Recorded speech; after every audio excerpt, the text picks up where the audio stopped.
lived up to what you might expect.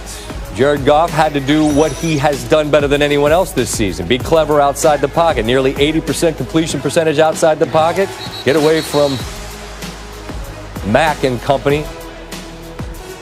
Completes this one to Van Jefferson. Then rolls. Completing pass after pass. 5 for 5. 83 yards outside the pocket in the first half. Goff, you know how much he loves play action. Eyes downfield, nothing there. That's fine. We'll take the check down. Darrell Henderson Jr. Move the chains. We mentioned no Higbee in this game. It's all right. Gerald Everett. Everett's showing out tonight. Goff finished outside of the pocket, 7 of 8, 92 yards inside the pocket, 16 of 25, just a $127. And the Rams get the victory because 24 was more than enough given the way that defense performed. Ryan Clark stops by. And Ryan, you played on some teams, particularly Pittsburgh, that hung its hat on an identity, toughness, defense. When the best defensive player in the NFL, Aaron Donald, questions the toughness of that group, how predictable was a performance like this on their next big game on the big stage?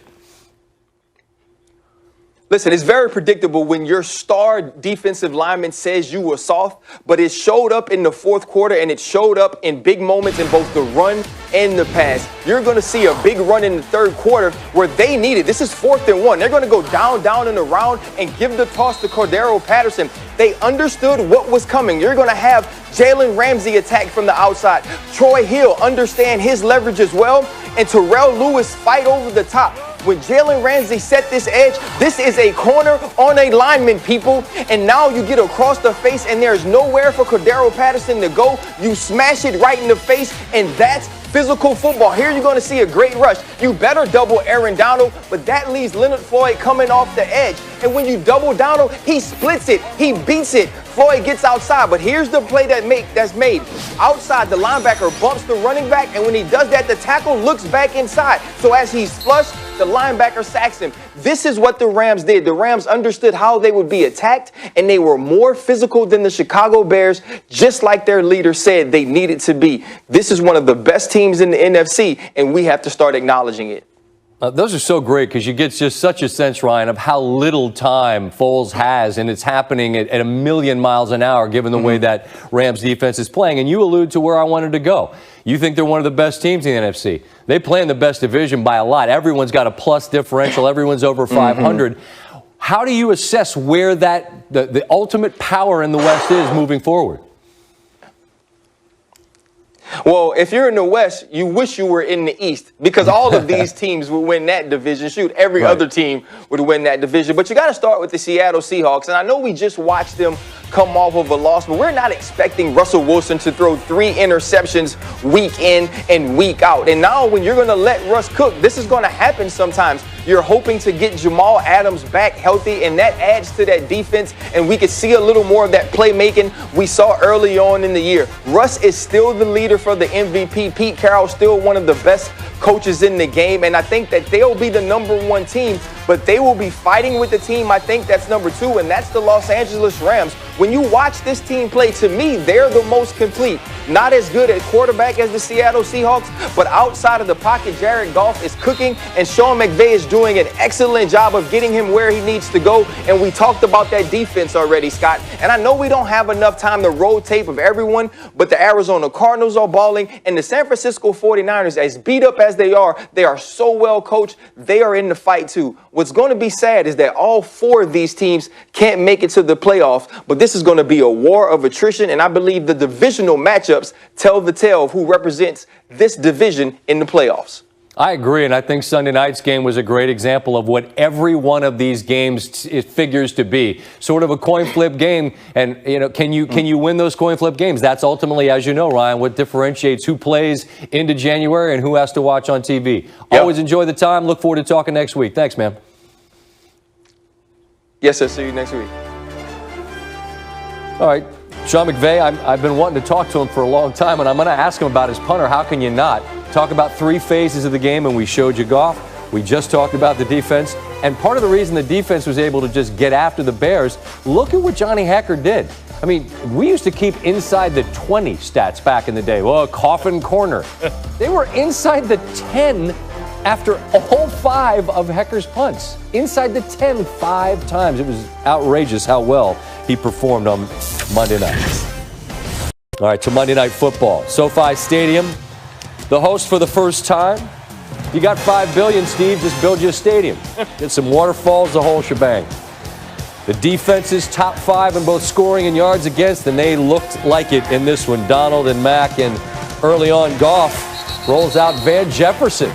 Pick him up? Maybe. We tried that earlier this year. Rams trying to get a little rhythm going. Goff Easy. Floats it out to Josh Reynolds. Another look here as Buster Scrine can't get the matchup sorted out. Reynolds able to get the step, and the Rams lead 7-0. Second quarter, it's a 7-3 game.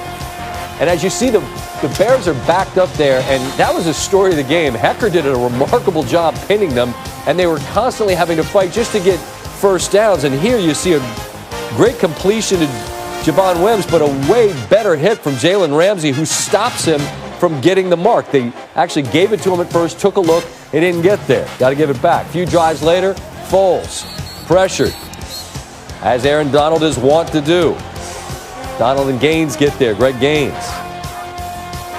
2-minute warning. Still a 10-3 game. Foles again. Nowhere to go. It's Donald, Leonard Floyd, former Bear Floyd in on it, and Foles, like a little kid at the beach when a giant wave comes, just duck. Get the hell out of the way. Third quarter. Rams trying to stretch this lead out. Malcolm Brown stays on his feet. Stays on his feet. O-line gets involved. Push. Eventually there'd be a flag for unsportsmanlike. Khalil Mack a little shaken up on the play, but you have to appreciate the effort. That's a bit of foreshadowing of bad beats, by the way. The play to the whistle. Brown into the end zone. Sean McVay excited to having a little bit of breathing room. That Bears defense had kept him in it. Finally, the Bears offense in the red zone. Foles rolls to his left, flips to the corner. It's into double coverage. Tipped by Troy Hill. Taylor Rapp squeezes it. And the Rams continue to lead by 14. Robert Woods, dangerous in that sweep game. Gets around the corner, gains 26. Rams on the march again. Then it's Goff. No Higbee in this game, Gerald Everett. He can be a weapon in the passing game, and often is. Got to take your pick with their tight ends. 24-10 game. Late fourth, Foles looking for Jimmy Graham, and he's picked off there by Jalen Ramsey. And that would effectively close this one out. Bears actually got another possession, and it went on for quite a while and really didn't accomplish a whole lot, except our show started later. Aaron Donald did what he does on Monday, wreaking havoc with a season-high 7 quarterback pressures. Donald moves into a tie with Myles Garrett, who's having quite a year with Cleveland for the most in the NFL this season. Time now for our T-Mobile post-game coverage. Lisa Salters with Aaron Donald, the man in the middle. Aaron, so last week you said you thought your entire team played soft. Performance. I think everybody's flying around, playing physical, hitting hard. Big Ramsey making plays, so that's the type of performance that we want. That's the type of defense we're supposed to play like. So it was lights out today for us. So coming into the game, you said that you wanted to dominate in the ground game, and you guys did just that. You held them to just 49 yards rushing. What was the key to that? Everybody's doing what they need to do. You know, up front, we're knocking back, controlling our gaps. Linebackers filling, guys at the safety position filling, and everybody's swarming to the ball. So when you tend to play football like that, you tend to win games. The fourth down stops, the end zone interception. Just how does a defense, how do you as a defensive player, how do you feed off of that? Hey, anytime your team make a big play, you're going to be excited, but we expect that. That's the type of guys we got, you know, from up front to the middle guys to the guys at back, making big plays when we need it, and we came away with a big win today. So you finally got to Nick Foles, a half sack against him. How high was that on your priority list for tonight? I was just trying to do my job, you know, trying to fly around and do everything I can and to make plays and disrupt. So big win for us today. And lastly, I've never asked about a punter before, but I feel like I have to tonight. Just how would you describe just the impact that your punter, Johnny Hekker, had on this game? The best punter in the National Football League. Johnny's consistent. He do it every single week, and he was a big help for us today, man. He did an amazing job. He was on fire. I think he deserved a game ball. So he had a hell of a game. Thank you very much. Congrats on the win, Aaron. No, thank you.